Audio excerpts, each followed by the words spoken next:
Talagang Pilipino ano bilas. Saka lang magkukumpuni ng bubong pag umuulan. Wala na kasi yan eh. Medyo butas-butas na yan bilas. Tumutulo na yung mga ulan, ay yung ulan. Ayan.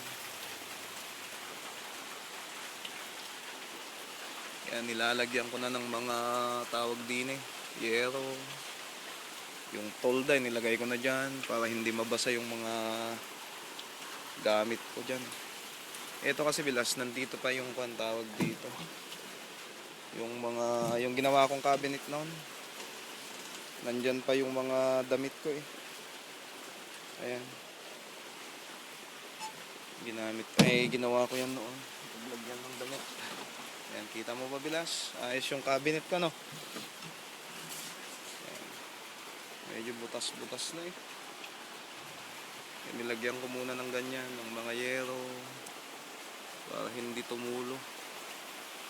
Ito yung kubo ko noon. Sayang, hindi ko na. Kukumpunin ko nga ito pag ayos ang panahon.